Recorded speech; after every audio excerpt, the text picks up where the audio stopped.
All right, wonderful. Well, here we are with Jessica Rose and Ryan Cole. Ryan Cole, by the way, my apologies. Somebody told me that I should have been giving personal introductions of everybody. And that's right. But somehow all the speakers here have become such close personal friends of mine that I just kind of assumed that everybody else knew them too. So... And that's not true. Ryan Cole, very early on in the COVID period, was a hands-on practitioner, but also a very good scientist. Also a farmer, right? And a pen maker and many other things, like an all-around amazing person. And who called out the shots very early on for what they likely were, and was so outspoken and so blunt and so aggressive and effective in his advocacy that he is... can't even go to work for a government agency. Right? That's right. So there's that. But everybody knows that he's one of these guys who was too correct too early, to his professional doom, I guess you could say. And you can tell your story. Jessica Rose, very similarly, was very early on in calling out the technologies and the shots for what they are. And my first... She's a little bit of a terrifying figure in some ways. I mean, and even to the point of being forbidding. And so my first encounter with her was when she was testifying for Ron Johnson's Senate committee, and there's some videos you watch where you just kind of feel the electricity burning through the screen. That was what it was like when she was speaking that day. So when I finally met you, I was a little bit, awe-inspired. Yeah, you were able to replicate it. But I think I'm going to start this panel then with you, Jessica, because I think you have something very precise you want to talk about immediately that we could also help you with, maybe. Go ahead. Wonderful. First of all, thanks for giving me a spot. I'm not prepared, but I'm always on.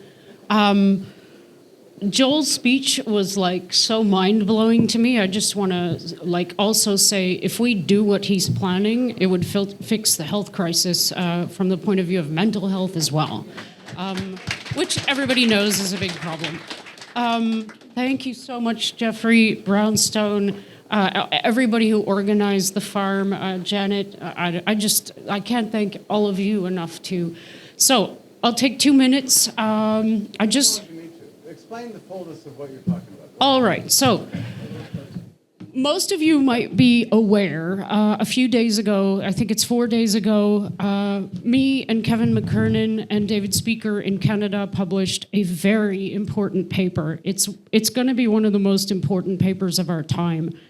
In a nutshell, what we did was we tested the Pfizer and modRNA, just 33 vials, for potential, I'll call it DNA impurities, okay? You'll also hear it called contamination, but to be technically correct, we have to call them impurities. In every single vial that we tested, and we quantified this DNA in many different ways, we found DNA. The scary part about the Pfizer products is that we found a specific fragment of DNA called SV40, which is not the virus, not the SV, the simian virus itself. It's a specific component or components called the promoter enhancer region, which is a gene therapy tool. The reason why it's in there is because they used a gene therapy plasmid when they went to upscale the production of the nucleoside modified mRNA. So, 2 things I want to add. If you're not aware, the clinical trials, I'll specifically talk about Pfizer now, that were run, we all know they were phase 1, 2, and 3. They were overlapping. They weren't supposed to be.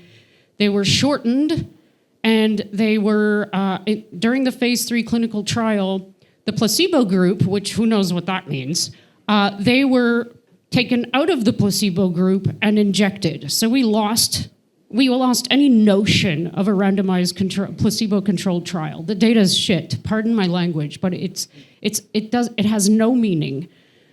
But the point that I want to make is that though the nucleoside-modified mRNA that were wrapped in the lipid nanoparticles was made in a completely different way called process 1 from the way that these same nucleoside-modified mRNA LNPs were made for commercial use. And that means the product that they used to test this stuff was different from the one that they put in the billions of people. They didn't test through clinical trials this new production, the upscaled process, on more than a few hundred people in one single lot. So there's no safety data. There never was anyway, and there's no way to say that these things are efficacious or safe. This is a fact. We have all of these documents released.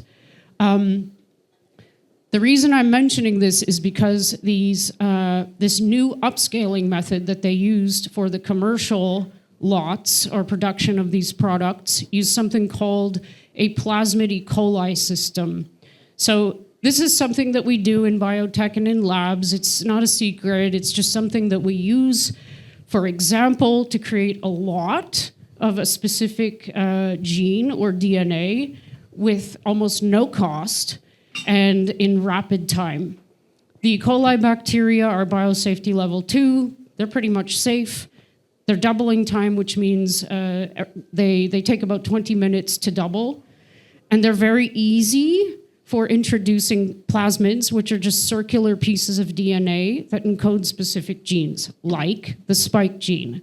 So you put those plasmids with the spike gene inside the bacteria, you give them carbon dioxide and shake them up in a little bit of heat, and they double every 20 minutes. So in one night, you have a ton of DNA, including your spike.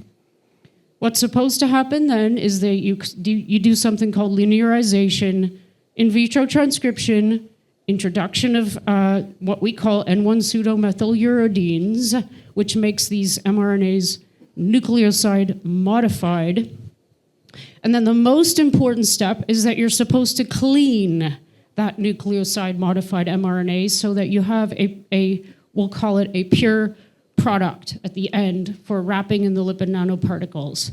That step was not, I'm not going to say it wasn't done, but it wasn't efficiently done because there's no other way to explain how DNA, the byproduct of the plasmids, got into the vials, wrapped up in LNPs, or maybe adsorbed on the outside. So something went wrong with the cleaning, something went wrong with the testing methods, of which there are many different types to absolutely ensure that you have a pure product, and they knew about it. In May 2021, we have an EMA released document that proves that they knew that there was DNA in excessive levels in these vials, and they've been trying to mitigate it ever since. So this is not something that came up, oh, geez, we didn't know. They knew. They were trying to mitigate the problem. So our paper definitively proves in every single vial that we tested that there's DNA. And another really important thing you should know is that there's an EMA limit of 10 nanograms per something, I don't remember the units, that the measurements that we took using quantitative PCR and fluorimetry, these are just two methods, separate methods for measuring DNA in this case, and they were in excess of these EMA limits. But the most important thing that we're calling out is that those limits are already way too high because they're based on naked DNA, not lipid nanoparticle encapsulated DNA. Those little lipid nanoparticles, those little fat bubbles go everywhere. We know that from pharmacokinetic studies. They accumulate, they bioaccumulate in everywhere you can imagine they can go, which is everywhere because they're nanoparticles. They're about 100 nanometers across. That includes the brain, the heart, the liver, the kidneys, the ovaries, the testes, the adrenals, everything you can mention.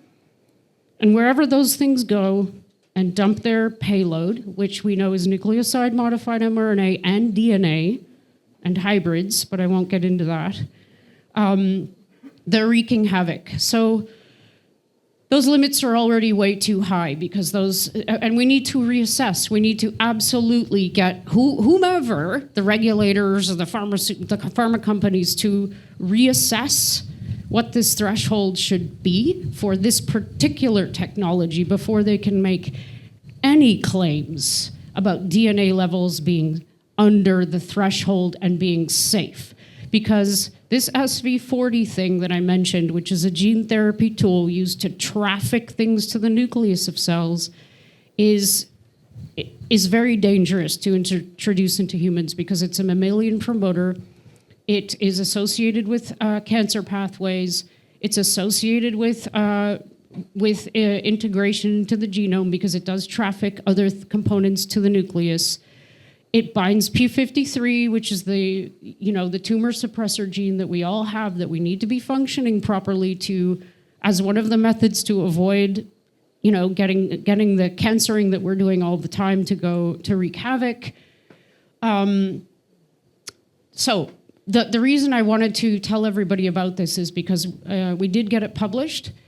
The vultures have been circulating. It took us 2 years to do this, by the way. It went through like 5 different journals and 5 different rounds of peer review. So this thing has been through the washing machine.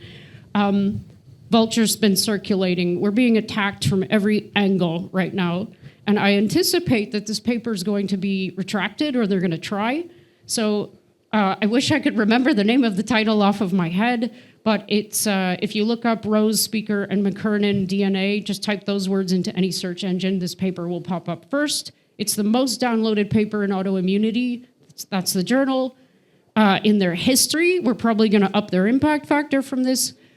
Download it, read it, and share it, because we need to get this information out. It's absolutely preposterous what they did to us, in my opinion, and it could have long-lasting effects, in particular in the realm of cancer emergence or re-emergence in some cases. So thank you so much for all the people who are... Oh, hold on. Here's what I'm going to suggest, Jessica, that you share the link with me, or and then I'll share it with Janet, and then Janet... In the same way she shared the oatmeal recipe.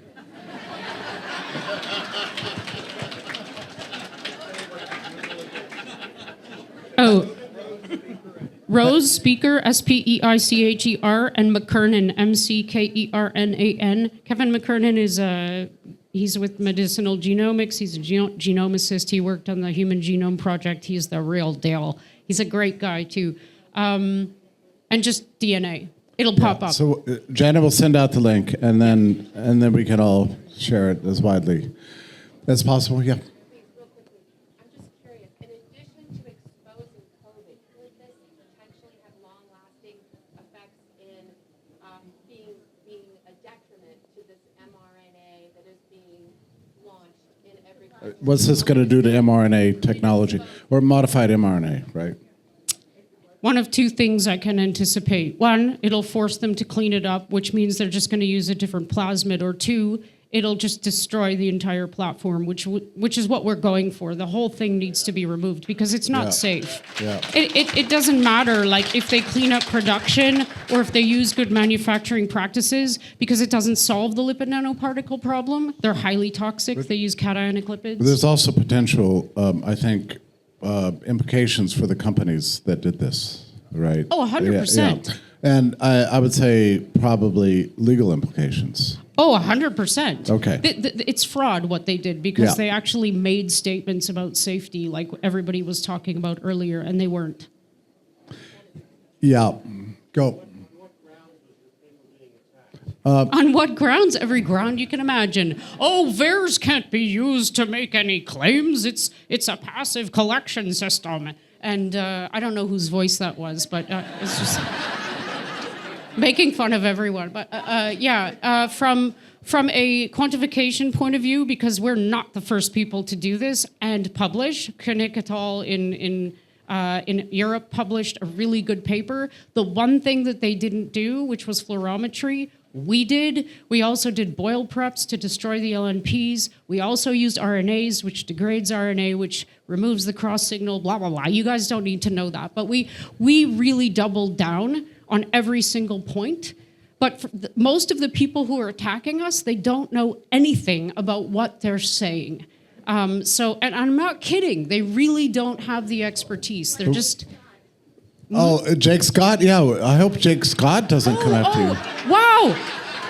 That was stunning. You'll be His in big mouth trouble. just went closed. He knew Well, nothing. he's not. We don't know if he's actually exists. Oh, right. He's a hologram. He's a hologram. Yeah. Okay.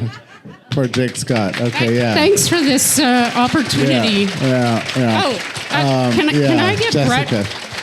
Brett looks like he wants to ask something. Brett has a 3-point commentary. Everything rests on proving fraud because their immunity protection goes away. Yeah. And Everything is this.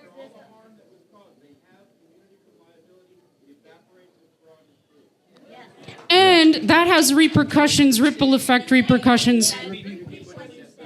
Oh, do you want the microphone? No. Just Brett's point is that the EUA, all the liability from immunity rests on the non-existence of fraud. If you can prove that there were fraud, then they're suddenly liable for all damages. And that has a ripple effect for all vaccines and the free from liability thing. So this is really, really big. Download the paper and read it and share it. Yeah. They're going to go for it. I know they will. Ryan, you were onto this very early on about the potential problems of modified mRNA. Do you have any thoughts on Jessica's work on this? Thank you, Jeffrey. Let me start with a quote from Thucydides. A society that separates its scholars from its warriors will have its thinking done by cowards and its fighting done by fools. Yes, one more time, repeat this. A society that separates its scholars from its warriors will have its thinking done by cowards and its fighting done by fools. And that's what we've been up against for several years. Now, this is a warrior and a scholar that just spoke to you. And I mean, and she just said, and that's what's scary. No, it's not. I mean, people say, oh gosh, you're a hero for what you did. No, I'm a scholar and a warrior, and I'm doing the right thing the right way for the right reason because the truth matters above all else. And what Jessica and Kevin have done, and Dr. Speaker, is they've shown fraud, plain and simple. And so, it goes to what Joel was talking about. We have these big food systems protecting us from contamination, right? So we have all this processed food because it's pure. Well, not really. And in the same way, our agencies, quote, our agencies, are hiding contamination and injecting contamination, literally from a poop bacteria, into billions of people around the world through a fraudulent way and a fraudulent procedure. For a fraudulent reason. For a trusting public. Yeah, for a trusting public. And that's where, we do unfortunately have a society of non-player character fools. And everybody trusts the government. We remember the Reagan quote, I'm here from the government and I'm here to help. No, not really. But, Joel's talking about food systems. We're talking about pharmaceutical and supposed health systems.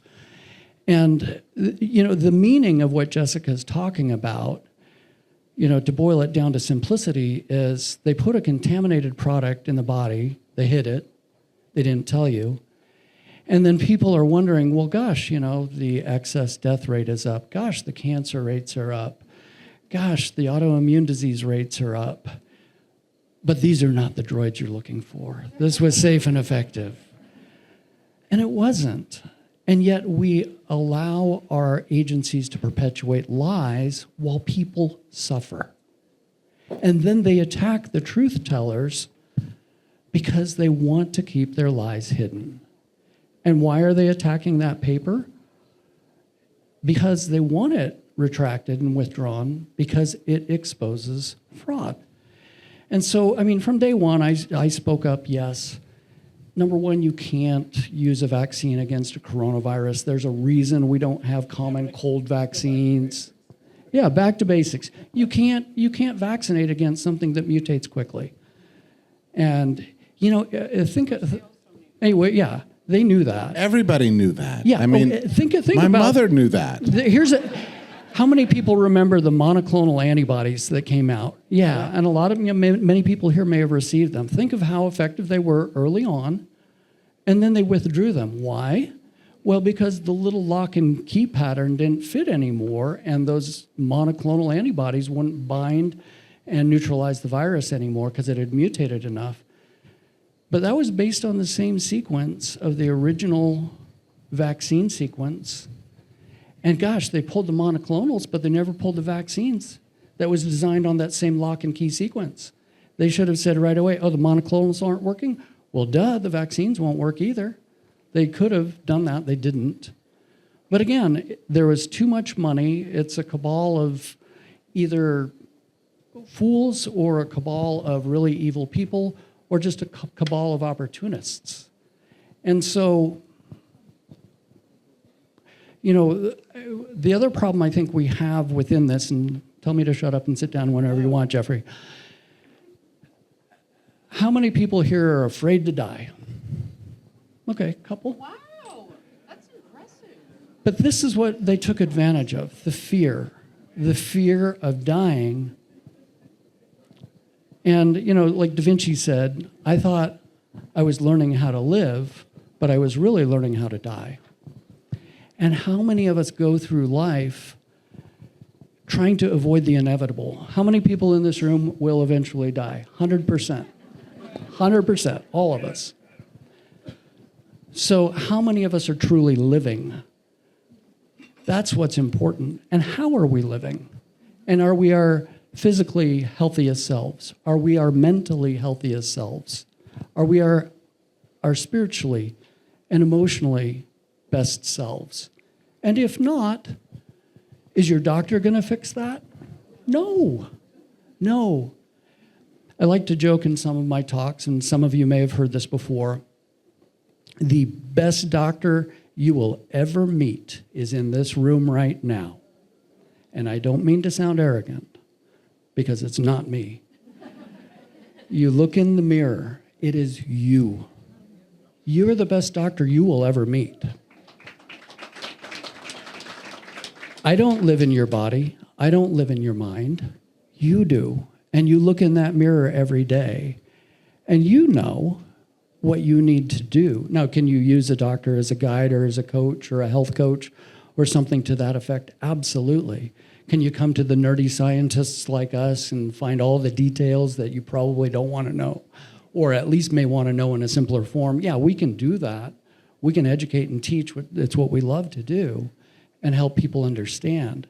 But at the end of the day, you need to look in that mirror and say, what do I need to change? And you don't have to change everything at all at once. I think that's why a lot of people get discouraged on health journeys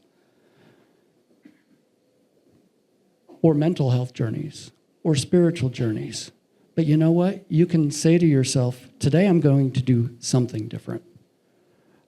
1% improvement every week of the year adds up to a 52% improvement in whatever you're doing. So it's not everything all at once. And no doctor is going to, quote, heal you. They can give, there's a pill for every ill, certainly. But there's lifestyle changes we can all make that are so much more effective than any pharmaceutical agent. Am I saying all pharma is bad? No. I mean, there are good medicines out there that have been around for a long time that help many people. But those are few and far between. There's a military-industrial complex. There's an agricultural-industrial complex. There's a medical-industrial complex.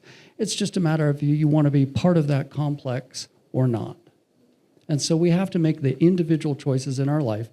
You don't have to know all the details of the science. We will help and share and expose those kind of things. But what you do need to do is know that nobody's coming to save you. And that mirror is the best doctor you're ever going to find.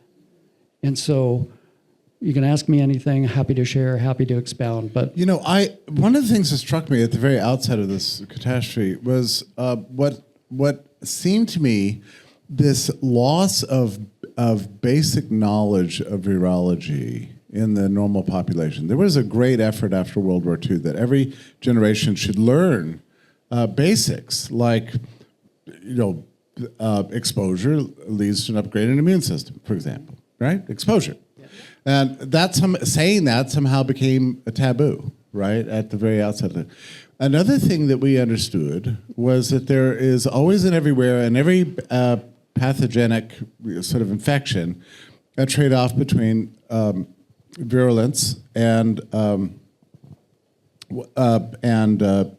spread and severity, right? Between how quickly something spreads and how dangerous it is, right? Because the virus will be stopped, like Ebola, unlike a common cold, which keeps spreading and spreading and spreading. It's a smart virus. It doesn't kill its host.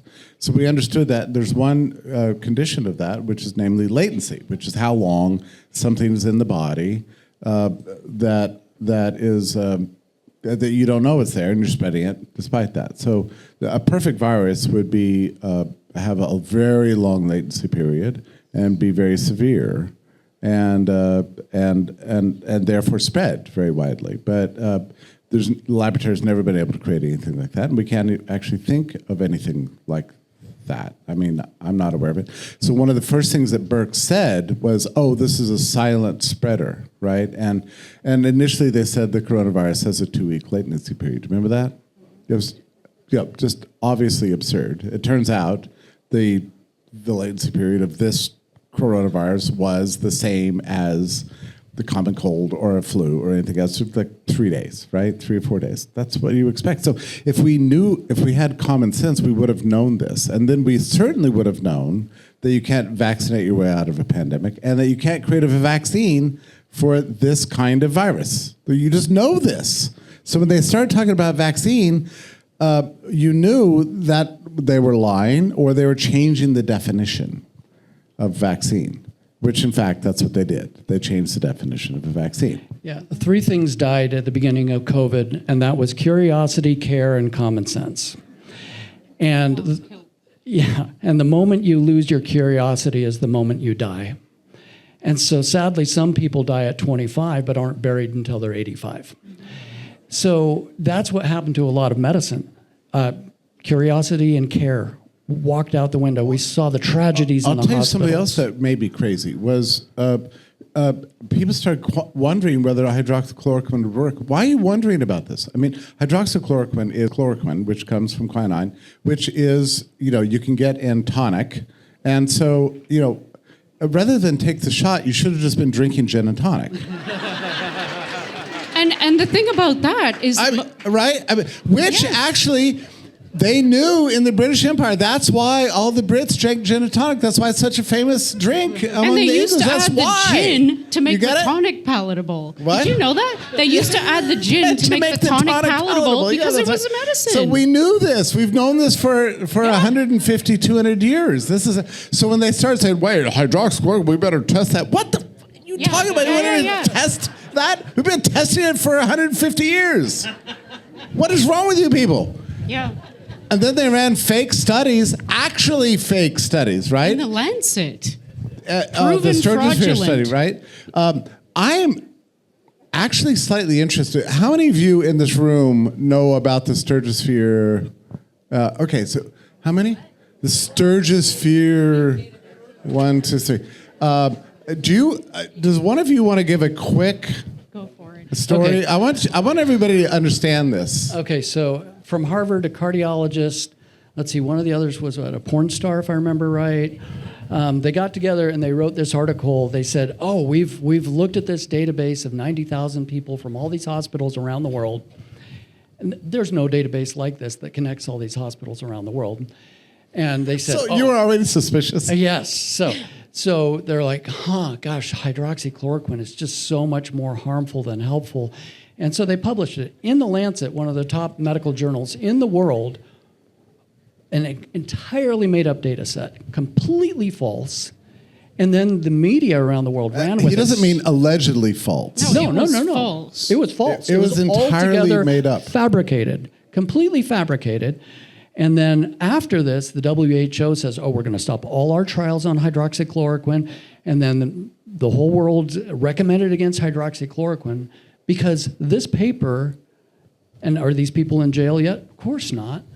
Was the paper eventually retracted? Yeah, because like 250 of us doctors and scientists looked at this, signed a letter, and said, retract this lie. It was an absolute lie that influenced the entire world. Still influencing now. Still influencing. Even now. Yeah, people are still brainwashed into the thought that that was something So real. remember that name, Some- Sturgisphere. Yeah. Surgisphere. So is this made up? Sturgisphere, not Sturgisphere. Surgy. Well, they asked sphere. Jake Scott if he'd heard of Surgisphere. Oh, yeah, he hadn't. And he He's said, probably still "No, quoting the article. I don't know. Exactly. I don't know. And let me tell you another story. You remember the story of the Together trial? That was about ivermectin, right? Yes, and again, that one they kept hidden for months and months and months and months. They said, oh, we'll have the data in a couple of months. And a couple years later, the data still isn't out because they saw that it worked. They wanted to hide it. And so they're playing, like Mark Twain said, there are lies, there are damn lies, and then there are statistics. And so he's playing they're playing the game of how do we bury the signal of benefit? And so they, on that trial, and again, you look at who funded it. And It was FTX funded it. yeah, so, Sam Bankman-Fried and others. So FTX. FTX, yes. So, the scammers in the crypto world helped fund the scamming in the scientific world. And as we know from years ago, Marcia Angel, who used to be the editor of the New England Journal of Medicine, said, look, half the literature is wrong, half of it's corrupted, and she resigned and wrote a book about it, exposing it. And, that's true today. The majority of the major medical journals are funded by pharma and are not to be trusted. And so we're in this new era of people being awake, but not knowing where to find truth. I mean, that's part of why I'm a senior fellow with the Independent Medical Alliance.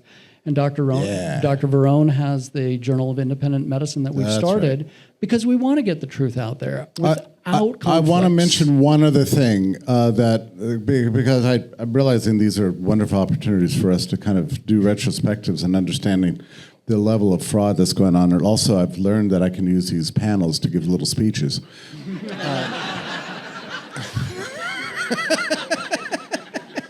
And it works somehow. And I get away with it. So very early on, well, let me just go back. For all of the history of public health, we distinguish between three things: exposure, infection, and case.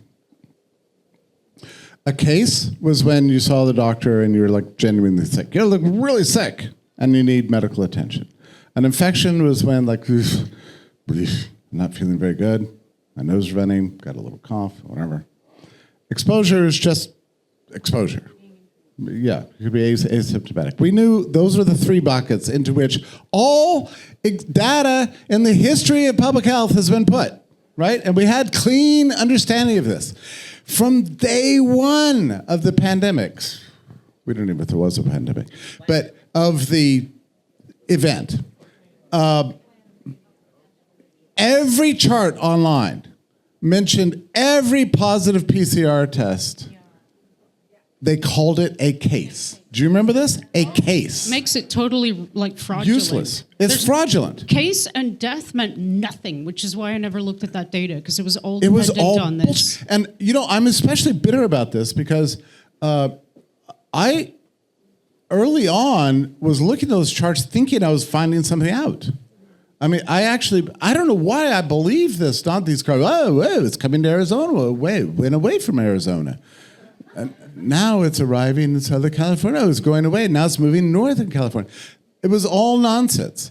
And plus, the word case had nothing to do with anything. We're talking about positive PCR tests, which later was revealed to us to have had 90% false positive, meaning 90% useless results. Go ahead. And it also has a connotation, a fear connotation, right? Because when you hear case, it's like, oh, does that happen to you guys when you hear the word case?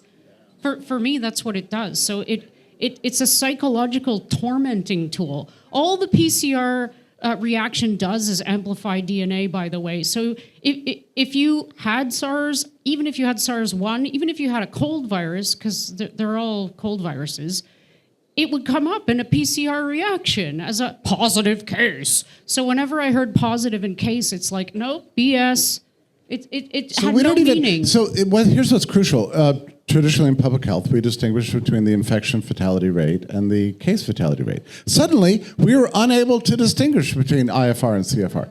Meaning every bit of information, we know actually less today now than about what just happened to us. We know actually not that much. And so the other day, RFK was asked in the Senate how many people died of COVID. He said, I have no idea. And they said, you have no idea what? You're the head. Wait, let me get this straight. You're the head of HSS. And he said, no, I don't know. It's not just that I don't know. Nobody knows. And he tried to explain this to them. Boy, I tell you what, they were scared of that guy. Yeah. Yeah, they couldn't believe it. Simply a man convinced against his will is of the same opinion still. And that's the problem. Is you can't convince, those that are washed in the lies, and you can present all the data in the world, most of which, like you said, is corrupted. And this whole construct, it saved 17 million lives, was a model based on a model, and you can't do that in science. It's and here's how bad it gets. And you remember during those days, the main portal for displaying this beautiful data was a website called Our World in Data. Remember that? Our World in Data. That's Gates owned, by the way.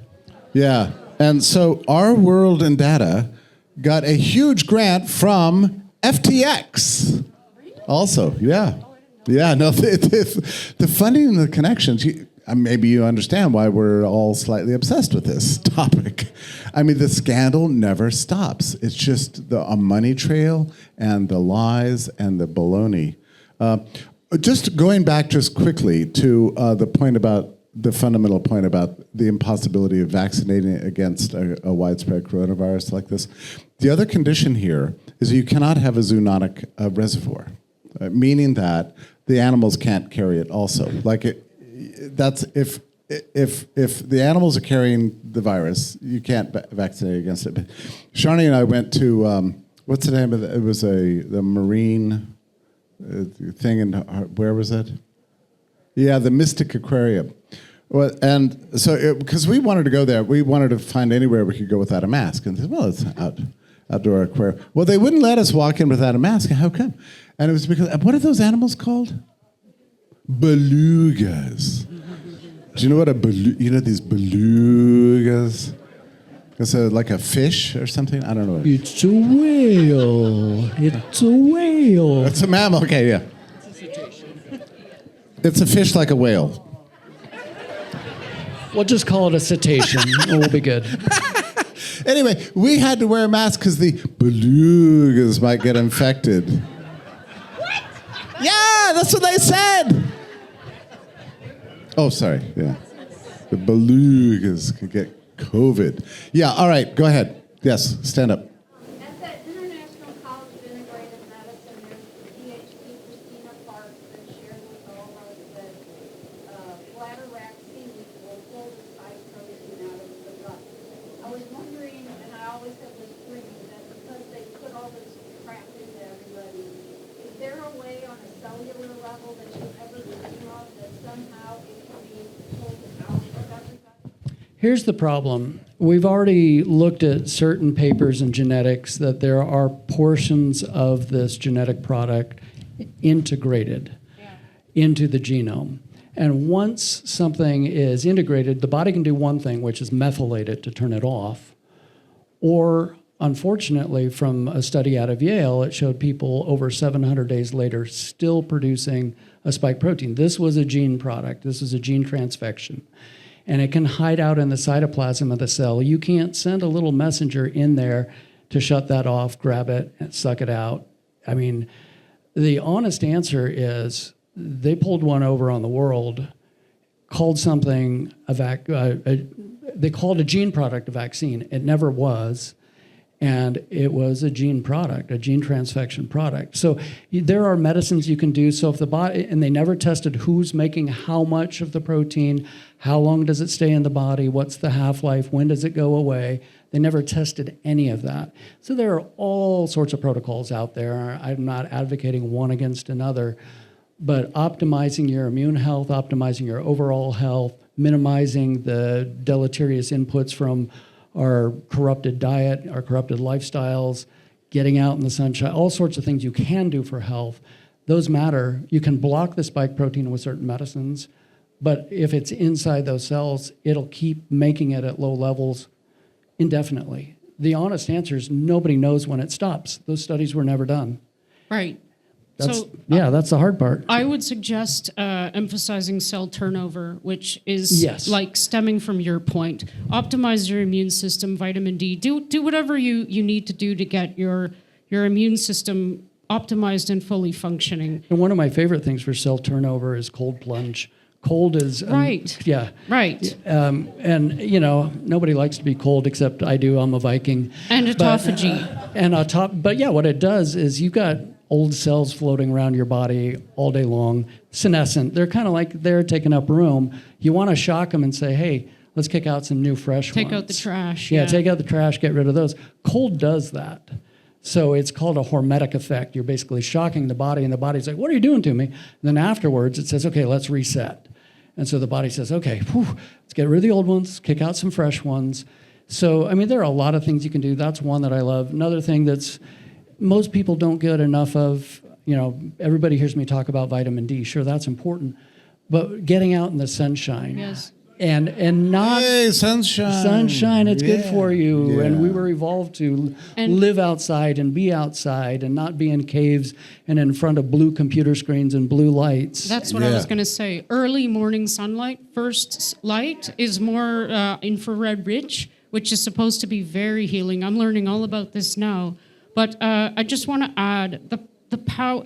Like, okay, I'm a biologist, a scientist. I study data, but the power of the human body to heal itself is so beyond me. I'm getting goosebumps just thinking about it. It's just amazing what we can do. So don't be afraid, even if you have the shots, your parents have, mine did, or whatever. I really, really believe there's a way to turn it around with all of the methodologies that our gorgeous bodies have built in. Try and stay away from pharmaceuticals. I don't know, I guess nutraceuticals and proteins or things that break down proteins are going to be good in the case of the spike. But I recommend autophagy, Oh, we actually need to cut it up for lunch. And also we have to go eat some good food. That's Right, what- food! Yeah. Let's go eat. Today was great. We've got an announcement about lunch. Can I say one more thing? Yeah.